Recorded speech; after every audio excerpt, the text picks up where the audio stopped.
Hey guys, we're super excited to be here at the LA Fit Expo. It's our third year in a row. And what we're going to be doing today is we're going to be launching the Tasty Pastry. It's a low-carb Pop-Tart. It's got 3 to 4 grams of net carbs. And we love this show. This is our best place to be in LA.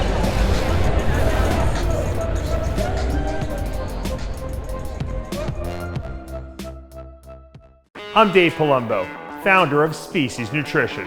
I created Species Nutrition with one mission in mind: to provide bodybuilders and serious athletes with no-nonsense supplements that work and are backed by science. From my earliest bodybuilding days, I believed in only putting the best in my body, and that lives on in the Species Nutrition line of products. We use only top-of-the-line formulations dosed for maximum results and the best flavoring systems available. I put my name and reputation on every bottle of Species Nutrition products. If you want to be your absolute best, join the evolution.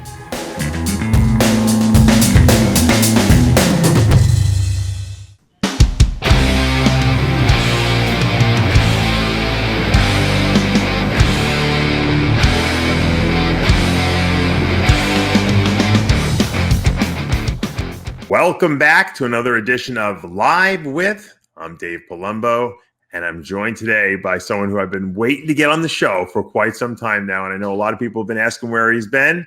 Well, he's back, and he's better than ever. He's the marvelous one, Melvin Anthony. Welcome to the show. Hey, how you doing, man? How's everybody tonight? we miss you. We miss you, man. Yeah, it seems that way. Yeah, I'm still here. Still here. How long you been gone for? Oh, 3 or 4 years. Oh, it's been 4 years. Wow. It's been 3.5. Wow.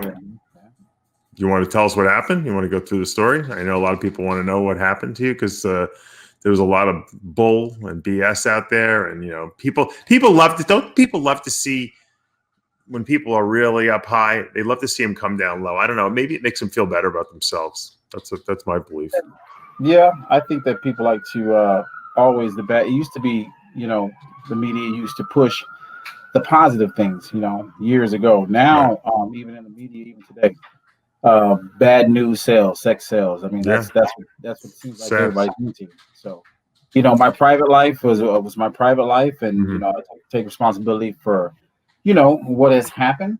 But marijuana is marijuana. Just in other states, just they don't look highly on it. Now, people that took that and used it, hey, it is what it is. But I'm still here. And was this all based on marijuana? Was that what the drug charges were? Yeah, most of it, marijuana. And the other charge was possession of pills. So okay. I had to go through a therapeutic program. I had to do a lot of things that that was unbehooving. That people don't realize that every state has their own statutes on doing certain things. So all this talk about I got 20 years and I'm not going to be back until this date and that date, and heroin, and I don't know where they got all these stories from, but I heard every story unknown to man. It was funny because you actually contacted me while you were still in jail, and I'm like, I thought it was a joke. I thought someone was like punking me. I didn't know you can actually use Facebook in prison, or maybe only Melvin could. I don't know. I have a phone. It's like you got access to a phone. You have access to certain things, and it is what it is. But I reached out to you, and I reached out to a couple other people that thought it was fake, and it wasn't. So I was watching and looking at things. I was able to watch television. I was able to get on the internet. I was able to do certain things. Sure. Based upon what you had access to. So right. Well, you're very resourcely, Melvin. I know that, and you make friends very easily, and you always seem to manage to find a way to get things done. Yeah. I've always had that gift, I guess. But it is what it is. I think that it's important to state that I read a lot of the commentary. I've read about. The interviews that were done. And at first I didn't realize what was going on. And, I just, my mother actually let me know when I was on the wall phone, and she's like, well, Junior, I'm always Junior. Anytime I hear Junior, it's something serious. Either I'm about to get a whooping or she's trying to stop me to get me from fighting or something, something serious. Well, I just want to tell you, be the first one, because my brother had seen certain things that were said, and Sure. you know, he's like, I don't know, you know, these are supposed to be your friends, and the first thing that came to my mind, I was like, well, you know, what are you talking about? Because I had no idea. You know, I was on YouTube and I was watching movies, whatever. But when I did see it, I was floored. You know, it was just like, you know, it's one thing to try to keep things private, and it's another thing to have somebody try to exploit, you know, something and make it bigger than what it was. What was the most disturbing thing that you saw? Because I know you had, you know, you have, look, I went through, not as bad as you went through. Obviously, I had my own little spat. I went down for 5 months, but so I understand about friends. You find out who they are very quickly. But you know, you supposedly have a lot of friends in the industry. Who you the most disappointed with in terms of what was said about you and where you were? Well, Dennis. You know, I mean, in bodybuilding, Dennis James. It was basically, you know, was supposed to be my friend, my BFF for life. You know, and for someone to, you know, I won't say it was, you know, exactly traumatizing to where, you know, I was gonna lose my mind, but just to have someone make a judgment on you, you know, it just brings back, you know, something. The feelings are just like, you know, I was disappointed in what he said. You know, how did you guys first start? Let me stop you for a second. How did you and Dennis first, you know, connect and become tight and stuff like that, and become boys and stuff like that? Going, you know, back to the beginning, so that people see the synthesis of your relationship, so they know you're not just, well, he's just another guy, you know. You know, it's just like, you know, Tyler Perry says it best, that you know, there are different, you know, friends are like trees, even family are like trees. You know, you have certain people that come in and out of your life. They're like the leaves on the branch. You know, they come in, and when the wind blows, they come and they go. You know, that's you know, like a Sean Ray. You know, he says he's my friend, but I'm gonna get to him in a second. But the thing that I you know, listen to the most on that story is that the leaves, they, you know, they regrow, and then the leaves blow and they dry and they wither away. And then you have other friends that are basically a part of a branch. You know, they're there in the good times, and they're in the bad times. They're there to support you. They'll always be there. And then just when you think that, you know, they can take the pressure, if they get irritated with you or frustrated with you, or something happens that's not that doesn't look good on them, the branch breaks with pressure. And then you have friends that are roots. You know, the roots are always there, and they feed that tree. And those roots are going to be there no matter what. Like my mother, she's a root. You know, you know, my girl, she's a root. You know, they got to be there for the long haul, no matter what. And without the root, the tree dies. So, you know, I thought, you know, at the time, Dennis James was a root. But, you know, what I'm looking at now, he's a branch. Because when it got hard, and, you know, he doesn't realize that, the video, the text was basically, when I text him and said, hey, man, you know, my mom's seen that, you know, and anytime my mother's disturbed about something, she's a God-fearing woman, that's a bad thing. So, you know, in his mind, you know, I'm sure he thinks he did the right things. He said to me, word for word, somebody asked me a question and I answered it, and they edited what they wanted to and presented it. But to this day, you know, like my lady says, there's no attempt to take it down. What was said? Tell me what was said. Well, what he said, the first thing that he said was, basically, his body was one of the greatest in the world. But then again, no, I wouldn't say the greatest. But he was the greatest poser that ever stepped on the stage. But I told him this and I told him that, and yada, yada, yada. And I'm watching it. And then at the end of it, I'm looking at it and say, okay, maybe that's not so bad. Okay, you're making a decision on me. But if my body wasn't the best, then how did I beat your ass for the last 3 years? So obviously, what are you saying about you? If you said my body wasn't the best, my body was enough to get you, even though you beat me most of my career, and I figured it out. And then when I started to whoop you, you know, okay, so how is it that I'm not one of the best? You can't have a great poser without having a great body, without battling the best on the stage. So I didn't take offense. I was just like, Then he said, well, I guess he just wanted to be a thug. Whoa, hold on. That means you made a judgment on me. Okay. You made a judgment saying, okay, I'm a thug. So what's a thug to most people? Something bad. There's nothing. Have you ever seen me do anything crazy on the stage? Have you ever seen me, you know, just go and just rob a person or do something crazy to a person in my bodybuilding career? What does that have to do with what was going on in my life at that time? Right. I didn't tell anybody I was in trouble. The only two people that knew that was going on was Dennis and Sean Ray. Well, Sean Ray didn't really know until after the fact, but Dennis and Dexter Jackson didn't know what was going on beforehand. So why would you make a video after the fact? Right. For views, for ratings? Is that a friend? Did I receive a letter? Did he know where I was? Yes, he did this. Like he said, it's public knowledge. Mm. But when my thing is, okay, let's just lay it out and be honest about it. Right. Well, let's be honest about. Go ahead. What state did the crime happen in? Mississippi. What were you doing down in Mississippi? I was down there working, just trying to make a living. I was down there working in a hotel. I was basically managing a place at the Beau Rivage. Oh, why did you leave California? Because isn't that that's your stomping grounds, isn't it?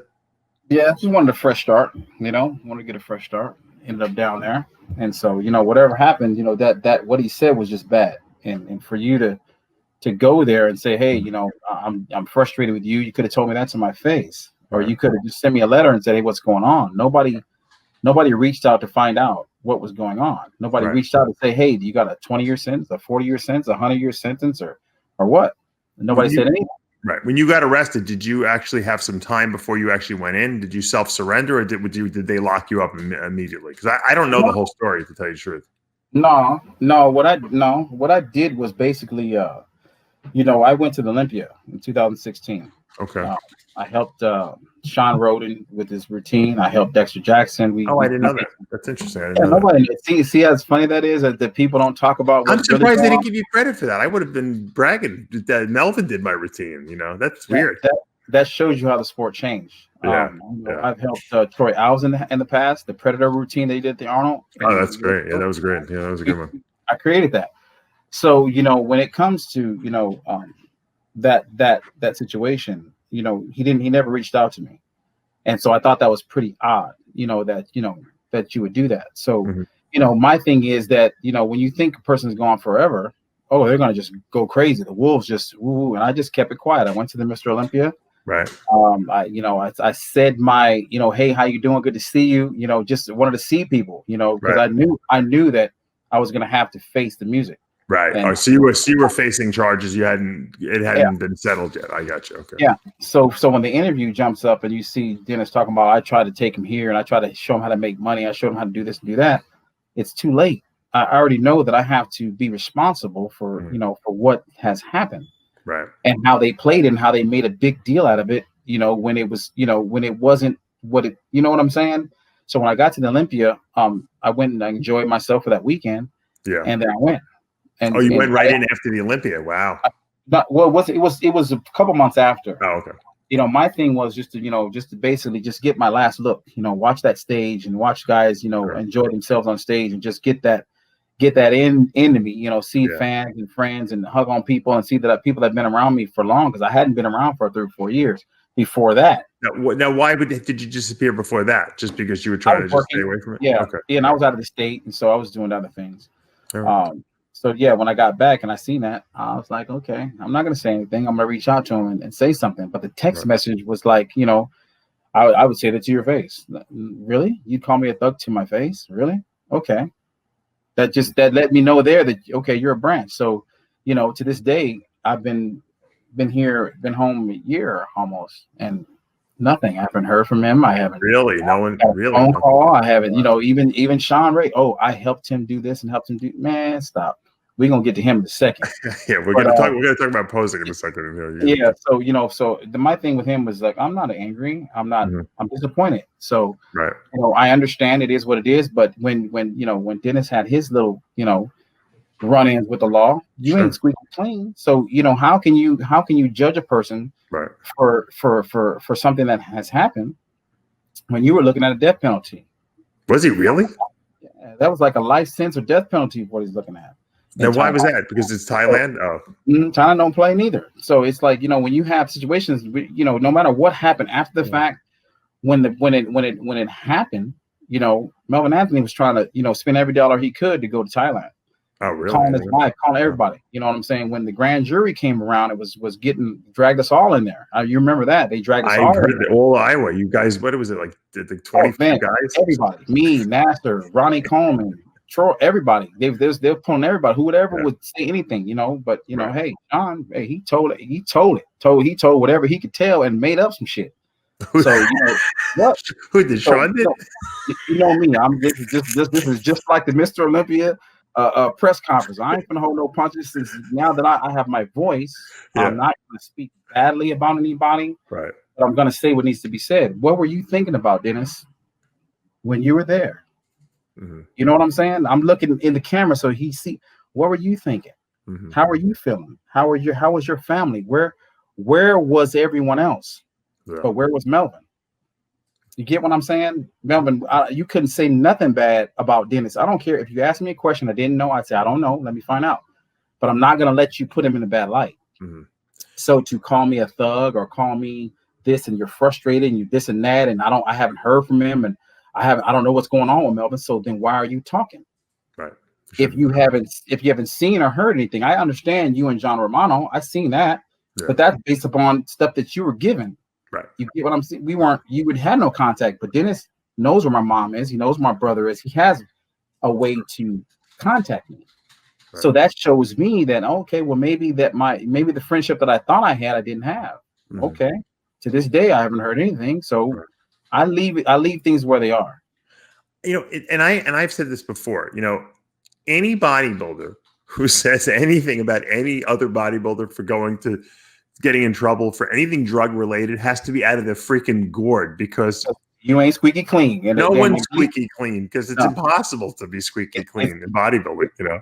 And I know, you know, in my mind, the way I was brought up and where I was raised, snitches get stitches. So that's why they were so hard on me over there. I ain't telling you nothing. And even what you think you know, if you're not asking me, I'm not telling you nothing. So you do what you do your worst, because that's the way I was raised. You know, that's the way I was brought up. Now, how they was brought up about running around, you know, Sean, them telling you do that. That's in bodybuilding. This is the way it was. Mm-hmm. You didn't talk about another man's business. Right. You didn't try to go and talk to another man's girl. You didn't try to undercut another person's livelihood as far as how much they were making with a company. You know, there's a lot of aspects in bodybuilding that has been lost today, where I could call you, hey Dave, man, you know what you taking? I need some help. I need to put on 10 pounds. What you doing? And we would sharpen each other's iron. You remember that? You know, we go all the way back to the USA. Yeah. You know, where nobody thought I was going to do anything, and that's where me and Dennis started in '98, where he, you know, basically thwarted me out of my pro card. we tied, you know what I'm saying? And it was a battle. When I first saw him, I was just like, hey man, I'm finna go say hi to this dude, man. Look, I told my homeboy Chubbo, I said, listen, homie, I'm finna walk over here. I'm staying next to this boy because that's a big fool now. I want to size me up and show me, tell me the truth. Don't play. You gotta have those honest, really honest eyes. And I'm gonna tell you what my boy says. So I walk over there and I'm shake his hand, and he's like, hey man, I heard all about you. I know who you are. How you know who I am? Which means, you know, he knew who I was already. Like he knew, okay, that's that guy that, you know, that's the top runner. Yeah. So, you know, for me to not have a wonderful, greatest physique in the world, you showed my name must be still hot because you still talking about me. But I went over there and talked to him, and I went back and I said, hey, Chubba, what's your name, man? You gonna have to fight that Negro right there. That's a big son of a bitch. What? In my mind, I had no thought. You always have to train. I was always taught to train for the guy you haven't seen. Right. Then it was all the way in Thailand. You saw him. So he came and showed up, and people didn't expect him to be a U.S. citizen to come from over there and look the way he did. So I had to fight him, and we had a friendship ever since. In '99, I was about to ready to give up. I was like, man, shoot, you done messed around and took my whole rent money, and I put all my money and all my access all the way into this show. And man, now I got to figure out how I'm gonna eat. Well, you know, he called me up on the phone. He's like, "What you doing?" You know, I say, "How'd you get my number?" I think Charles gave my number, and I was just like, "Man, I'm eating ice cream. Man, you got 4 months." I said, 4 months for what? I ain't doing the USA. Man, much. I said, man, I'm done. I don't really. I think I need to do something else. I mean, you took that was my load. I blew my wire right. It's over with. Yeah. So he said, nah, man, you know, you got to get over here, and you know, we've been through a lot. So you know, he helped me. And we talked to me. Bring what money you got. I'll set up a guest posing for you, whatever. And let's do this. So our friendship, it wasn't based upon, you know, what he had or what I had. It was based upon a camaraderie. Sure. You see, so that was a friendship. You know, his family and my family did you ever think of what that did to my family? What you said, you know, Yeah. did you ever think about the repercussions that would happen after that? Right. You get what I'm saying? Melvin, this is my take on the whole thing. First of all, I want to say one thing. You know, people's characters are defined, I think, by how they're raised. Because I was not from the street at all, but I wouldn't rat anyone else out for a gazillion dollars, because that's not in my character. That's not who I am. And so I had to take it on the chin too because of that. And because that's just who I am and how I was raised. You know, you were raised in the street in the sense that you don't rat but there's guys from the street that rat, and there's guys who were raised like I was that rat because that's just in their character, you know? So I think that, you know, sometimes you have a certain moral conviction, and sometimes we want to impose that on other people, and we can't, because other people are not us, you know? So it doesn't make you right or wrong. You know, I don't think that Dennis, and I'm not defending him because I don't know what his motivation is. I don't think he did anything. I don't think what he said was malicious. I think he just didn't think. Yeah, he just answered. And that's it. Like I say, you know, my upbringing, you know, hey, I wasn't growing up on welfare or nothing, but I was a low middle class. I mean, you know, I grew up in the church, and, you know, my mom was God-fearing, and, you know, I just chose to hang with my boys in the neighborhood, you know. But isn't that why they respected you? Because you were a guy who was not going to say anything. You got the job done. You did whatever you had to. You were a loyal friend, and they could depend on you. They didn't have to worry, hey, is Melvin going to get us in trouble or something like that if stuff goes down? Yeah. I mean, you mean, is that a question? Or you I'm saying, is that true? Isn't that right? I mean, that's pretty accurate, right? I just in bodybuilding, or just in general? In life. I mean, I think you're always a guy that people could depend on. Like, you know, hey, this guy's going to be there for me. He's got my back, you know? Yeah, my friends are my friends, and my family's my family. The people I love, I go to bat for them. You know, that's just the way, just the way I grew up. And, you know, if I respected you and I loved you, or if I cared about you, even my friends and fans, you know, some people tell me, oh, Melvin, you know, charge him for this, charge him, man, you're too nice. You know, man, what's wrong with being nice? Right. Why do I have to be, you know, a standoffish person? This is bodybuilding, you know. Right. You know, fans want to talk to you. People want to take pictures with you. They want to feel as though they're personal. They you know, that you're a personable person. They want to laugh. They want to joke, you know.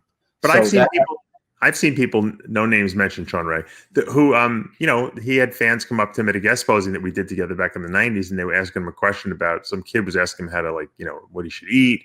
And Sean's like, buy my DVD, you know. That was it. I was in shock when he said that.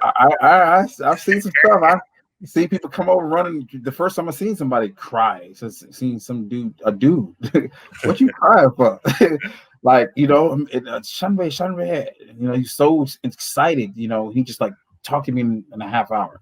Yeah. No, at that moment, it was important to that man. Right. You know, and I'm with the FIBO, that it's important to him now, not 30 minutes from now. You ain't doing nothing. We just walking into the expo. Right. You telling that man to go get in line. What is you? In my mind, I'm thinking, but see, I was already trained to feed Sean Ray with a long handle spoon. So let's go to that. John Brown. Very big influence in your life. Talk to me how you met John Brown and what that relationship was. John Brown is like a older brother, you know, for me now. I mean, even then, you know, that guy, or that man. He is a man, a grown man.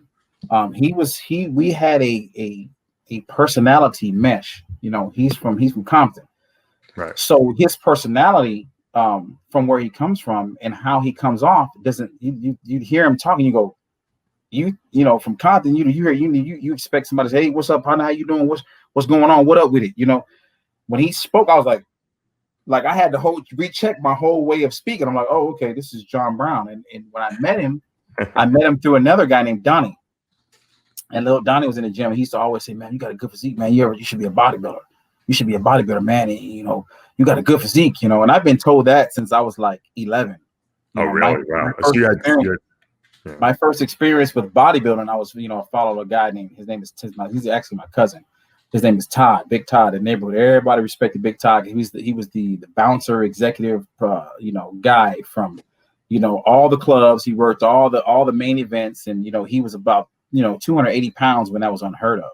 Right. And I followed this guy around. I was like, you know, hey man, I want to get big arms like dude. I want to get big like you. And he's just like, well, what you doing? I was like, push-ups and sit-ups and pull-ups. And he started laughing at me, you know, but I was doing 500 push-ups and, you know, and pull-ups. And I had some concrete weights that I talked my mom into buying that I broke in the first week. And he just said, hey man, just follow me around, do what I do.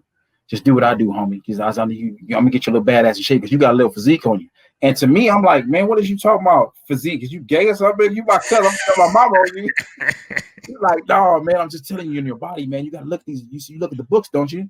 And not knowing that at that time we used to go in and take the books. We used to go in and take the Iron Man and steal them. You can steal them from the newsstand. Yeah, they used to be the 7-Elevens. So we'd go in there and we'd take a razor blade and cut the plastic and just you're funny. You know, we pick through the pages and look at, you know, Robbie Robinson and Sergio Oliva. And, you know, I see there was a guy who I love to look at, man. He's like, you ain't gonna never be like that white boy. And my neighborhood was pretty negative when it came to stuff like that. Oh, really? Okay. And he just passed away not too long ago. I think he had the beard. What was his name? German guy. Oh, Jessup Wilcups? Yes. I saw him. I saw some veins. I'm like, man, I'm gonna be like that, man. I'm gonna be hard. Big. You ain't gonna be like that, fool. Stop talking. I'm like, man, I'm telling you, I'll be like that. He's like, no, you won't. But I always had it in my mind, even you know, in my neighborhood. And so that was my first introduction to it. And as time went on, I kept lifting weights. And when I went to, you know, play football and got to playing in college, and I started going to the gym up there. Mm-hmm. I ran into Donnie Wiggins, or not Donnie Wiggins, but I ran into little Donnie. And he introduced me to John. He's like, when he comes back, man, he won the Mr. Universe. When he comes back, man, John Brown, man, I'm telling you, I'm introduced to him. I was just like, man, you don't know John Brown. You full of crap.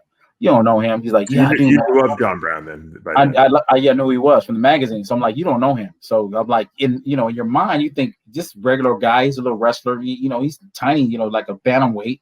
And he was competing. He's like, man, I'm telling you, you could be a pro, bro. I'm telling you. If he says the same thing, you're in there. If he says you got a physique, you're in there. He's like, man, he's got that eye.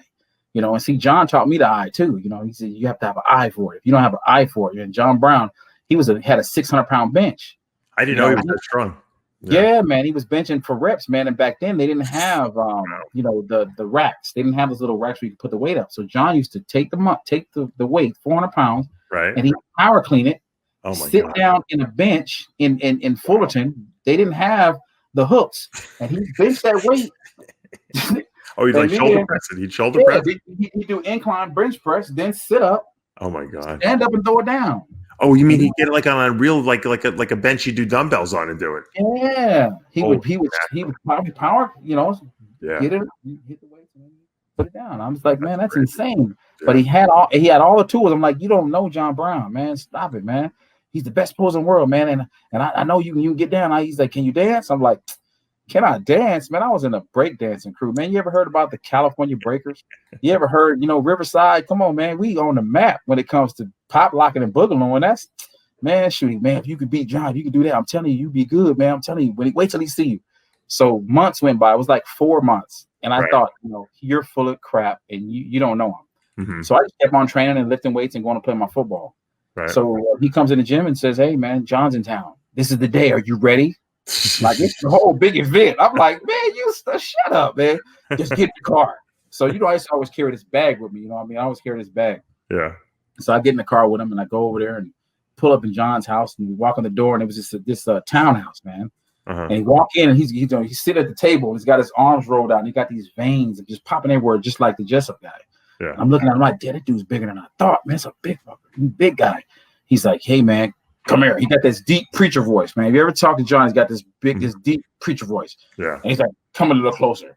Like, I'm like nervous, like, wait a minute, leave this house, but me, you, and Don. And I'm like, I don't know you. He's like, you're confident, I just got in from Europe. Europe. I'm like, Europe? He's like, yeah, I just got in from Europe, guest posing. And, Don, he says, you got a good physique on you. Take off your shirt. I was like, what? Take off what? Take off your shirt. I'm like, man, shoot, am I have to pull this gun out on you? What are you talking about? Pull off my take your shirt off. But in my bottom, like, I don't do this. I don't do that stuff, man. I don't play with the man on man stuff. But my mind's going there because I don't know what's going on. I don't know nothing about bodybuilding. Take your shirt off. So I did it, but I did it with my fist closed. I took my shirt off and I stood in front of him, right? Now he's eating spaghetti and drinking Kool-Aid. And I'm thinking, eating spaghetti and Kool-Aid, man, that looked like kind of fun. You get big eating that. In my mind, like, you don't know what I'm thinking. Like, this dude's crazy. So I'm looking at Don. Donnie's like, man, it's okay, man. It's okay, man. I'm like, man, what's up with this dude? And he just, don't worry about it. Turn around. Turn around. So he said, do a back double bicep. I don't even know what that is. Oh, you don't even know how to pose at this point. Yeah. I played football. I was a running back. Posing, which he said, just turn around and do this. Right. From the back, where I can't see you, nah, man. How about from the front? No, I need to see your back. So I turn around and look at Donnie like, man, if this dude even move off that table, we gonna tear this whole apartment up. And look, if you call John right now, we can verify this. So I took my foot off real slow and I did the pose. Yeah. And they go, okay, turn back to the front. So I turn back around. He goes, okay. And he's eating the whole time. So imagine what's going through my mind. He's eating like, are you enjoying this? Like, eating, and he's eating. He's looking at me. He's like, okay, take your pants down. I said, whoa, hey, man, what you talking about, man? He's like, man, look, I'm from Compton, but I'm a man. You're a grown man. I don't do that crazy stuff, man. I need to see your legs. I'm thinking, man, I'm not taking my pants. He said, you want to be a bodybuilder, don't you? I said, I don't know yet, because I got to know what's in your mind so I can know this is what I want to do. Yeah. Take your pants down. I need to see your legs. So he goes, show me your quads. I said, what is that? Your legs, man. Put it in the front and flex it. I didn't know how. Like, I didn't know. I know how to run a ball and run into middle linebacker, cornerback. I don't know nothing about, flexing my thighs. So I went ahead and did it. And he said, like, you made me take my pants off. And you get a What that mean?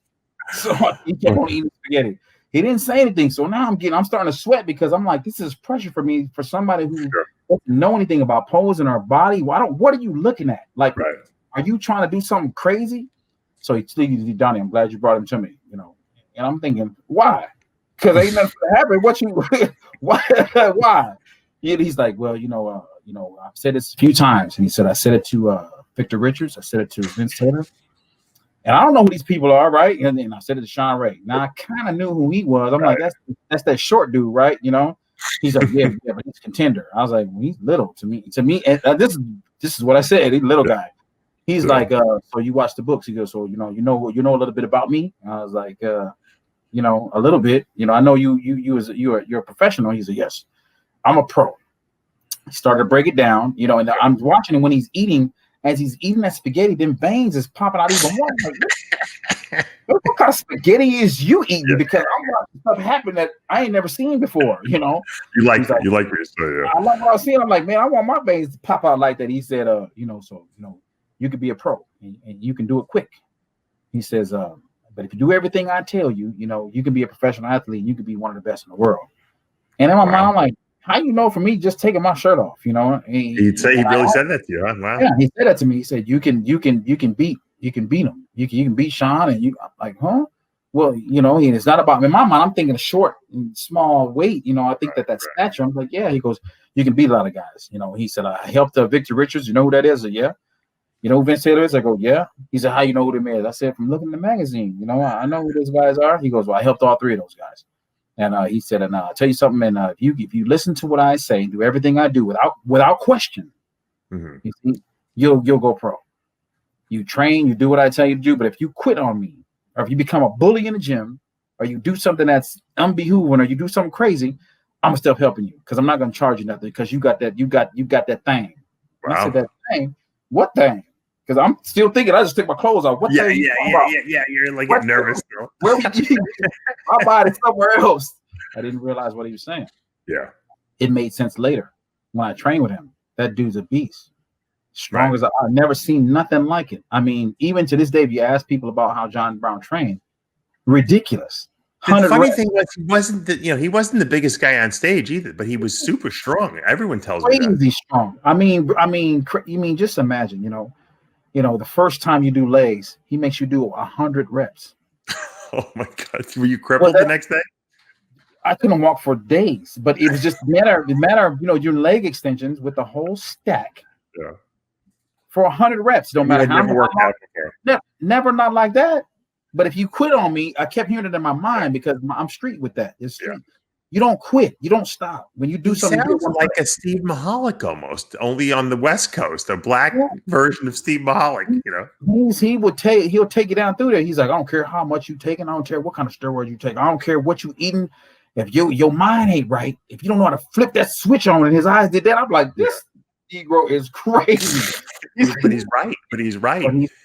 And that's what Austin bodybuilding today. I watch guys train. I go, you know, come on, man. I'm 50 years old, and I see some of the guys train in the gym. I'm like, I'll bury you. Horrified? Yeah, I don't want to get into that whole discussion because I want to talk about posing. But are you horrified by how terrible? And it's not everyone. I don't want to like put down everyone today, but these guys don't train the way they did back in the 80s and 90s. Yeah, they not trained like me and you train. No. I've seen you train. They ain't doing. They won't do it. You know why? Because it's hard. Oh, it's hard. Exactly. No one wants to squat. I grew up hard. You know, I grew up in a limelight. You hit me, I'm gonna hit you back 2 times. You know, if you do this, I'm gonna do it more. You know what I'm saying? If you know, run a mile, I'm gonna run 5 miles. You know, I was taught to train for the guy I haven't seen. Yeah. I was taught to train for the person that you don't, you know, the guy in Germany or a guy in Yugoslavia or somebody. There's always someone better than you. Yeah, this is what he said. These are real words that John Brown told me. He goes, there's a guy that's got logs on his back doing walking lunges in the snow. You got that pose. This is how John. It's funny now, but when I was going through it, it was not funny at all. It wasn't funny. I mean, it was just like every time I went to the gym, I'm like, oh my god, is it going to be worse than yesterday? Right. And like it was like you're going to school again. It's like you're starting school. You know. It's like it's every day. Every day. You don't take this. You want to go pro or not? Where you from? What you about? You know, where your neighborhood? And he put it in that. You see, when you put stuff like that on my brain, and I'm gonna go all the way in. How old were you when you started with him? 20. I want to say 22. Oh, so you were a late starter then for bodybuilding, really. Yeah, and that's what he said. You started late. You got to catch up. I'm like, catch up? I'm trying to just learn something. He said, you got to catch up. You got to do stuff in a year that it takes people 3 years, and you got to do it in a year. What? How long did it take you to turn pro at that point? From that point on, I took my time. I actually, it took me 7 years. I did 7 years. But that's normal. That's typical. That's normal. That's typical. It's typical. He made me take he wouldn't let me just jump in. You ain't ready for that. You know, guys. Oh, really? So you were with him for 7 years. I didn't know that. I was with him for a couple of years, and he was always with me as far as like me being able to contact him. He goes, but there's certain things I can't teach you. There's certain things that I don't do because my body different. I can drink Kool-Aid and eat spaghetti, but you might not be able to do that. Right. He's right. I want to do that because that food is good. What you mean? Yeah. Now, I want to eat spaghetti. What was the posing connection with you guys? Because John was a great poser. Sean gave him credit for some of the posing that he did. He is the beginner. He is the one who created the mix of going from slow to fast music. Oh, he is the first one to come in and do things that you're jiggling on stage and getting jimmy with it and having people to where it's not a stripper routine, but it was entertaining. Right. He was the first one to do that. And then you had Tony Pearson, and you had other guys that started to entertain also. Right. So, when you look at John Brown, Sean can say whatever he wants to say. Sean, he ran Sean way out the gym, ran home. I mean, he used to run him out of the gym, but he ran to his mama house one time training. He went to the bathroom. John Brown went to the bathroom. I'm putting him on blast. If you want to put me on blast, I'm putting you on blast.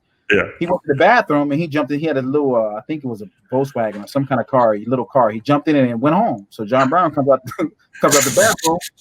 He said, "Where the hell Sean Ray at?" Man, that Negro went home. He said, "What you mean went home?" He said, "He ain't done. He quit. He quit. Don't nobody quit on me." When he got the keys, went all the way to his mama house and drug him out that house and made him go to the gym and finish. Are you serious? I didn't know that story. Get John out there for boy. You better get out this house. Made him get back to that car. Made him get in my car and get in the gym and finish training. But when I trained, he told me, he said, "Melvin," he goes, "You have a heart of a lion." He said, "There ain't no quit in you." He said that's one thing about I can tell you ain't got no quit in you. You know what I'm saying? You like Victor. You don't stop. But I know you want to die. You know what I'm saying? But you ain't gonna stop. He said, "But Sean, and he quit on me. Yeah. Sean, he'll train and he's a great. He diet. He's very strict, and that was his gift. I mean, he was very, very strict." And he goes, "But when it came to training, he had to learn and emulate the posing.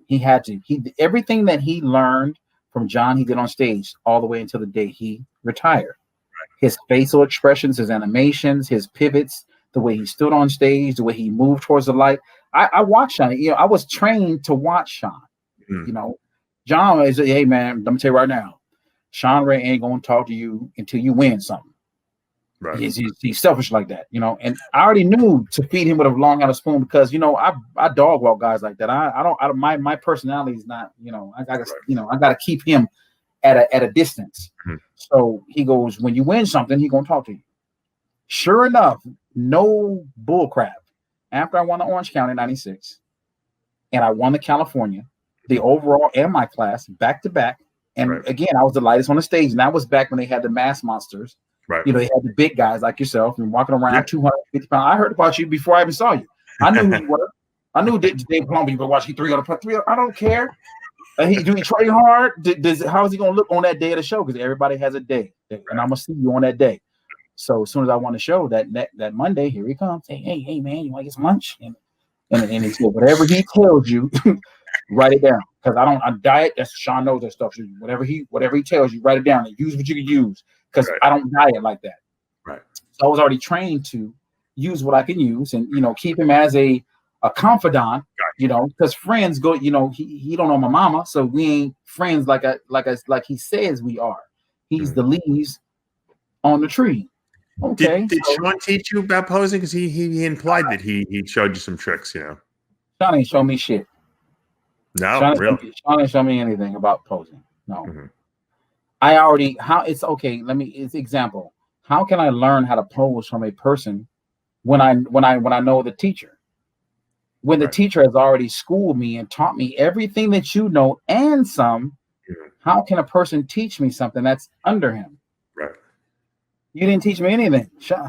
Any time we went on stage and battled, and we did in 2001, I was a master at it. I was taught by the best. So John Brown was the best. Even to this day, when it comes to posing, I have earned the legendary status of being the best poser. I'm not going to walk around and say, hey, I'm Marvelous Melvin Anthony. You know who I am? You know, that's Sean's thing. I don't do that. You know, if you don't know me, you don't know me. If you don't know, because bodybuilders, some people play golf, they don't never see bodybuilding shows. I earned that through the journalists at Flex and Muscle Mag and Iron Man and Steve Blacksman's magazine, Muscular Development. I earned those rights. I earned having the best back in the business ever, the top 20th back in the business, the smallest waist since Brian Buchanan. And a lot of bodybuilders nowadays, it's been lost. No one does their history. How do you have Lee Haney standing next to you and you don't know who he is? Well, these guys know nothing nowadays. They know. That's why I do it. They walk around. I mean, I had a guy push me in the gym like I was a scrub that I had to, you know, really like, whoa, it's changed. People used to know who we were. People used to go, hey, that's Dave Palumbo. Hey, that's Melvin Anthony. Hey, that's Dexter Jackson. Hey, that's Curly Top. Oh my God, that's Ronnie Coleman. But these guys now, they just, who is that? He used to be a bodybuilder. Oh, okay. And they keep on going like they're the best in the business and they have no worries. And, you know, it's just changed. You know, I was just schooled to be the best, you know. So yeah, Sean tries to say that he was taught me something, and Sean, you didn't teach me nothing, and you know it. Stop lying. Well, it's interesting that, you know, what I found impressive about you on stage is that you can execute the mandatories probably better than anyone. Okay, you could entertain better than anyone, and in your entertaining you can do it conventionally, like, you know, like John Brown did, very dramatic and stuff like that, like the Sean Ray routines. But you can dance and move, and so you had, I think, more versatility than everyone. So I mean, you could make an argument that Kai Green might be, like, you know, Broadway show wise very entertaining, but he doesn't execute the mandatories that well. And he doesn't have the versatility that you do. I think that's why you're the best, because you're the most well-rounded of everything. You do everything excellent, you know. And the question I have for you is, because you don't have to answer that, but the question I have for you is that because you practiced, or did it come naturally to you? Because I think a lot of people think, Melvin can just do that because, you know, that's what he does, you know. It can be taught. I was taught to be able to look at a bodybuilder in seconds, assess his strong points and his weaknesses, and adjust on stage, real time. See, people have a bad habit of saying, well, I'm in shape. I'm 260. I'm a 2% body fat. So the fans going to love me. man, I got some news for you. If you don't know how to move, I'm gonna beat you every time. Right. You so can what do have you do against shredded a big guy? Let's say you're up against a Marcus Rule on stage or something like that, or a I went Nasser. against- I went against Marcus and beat him a couple of times. How do you because beat guys like that? What do you do? Well, I knew that Marcus had a strong, dominant chest, big shoulders, right? His arms were compared to the rest of his body. Sure. Nothing bad to say. He was a great competitor and he was a force. But he was into the most muscular side chest. I knew all his moves because I studied them. Just like boxing. I'm like, every time you hit that, I'm gonna do a front lat spread.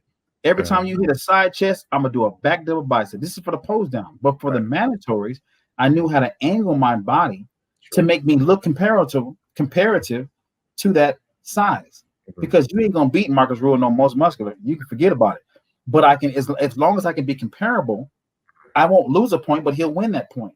We turn to the side, do a side chest. I'm gonna beat you because of my aesthetics. Sure. We turn on to the back. My back's more detailed. Yeah, your glutes may be a little bit tighter, but back then they didn't focus so much, and you had to have shredded all the way glutes. If I was tight, my hamstrings and calves were in there, I'm gonna get you with that shot. So when it comes to figure out all the 7 or 8 compulsories, at the end of it, I knew how to move to make myself look bigger.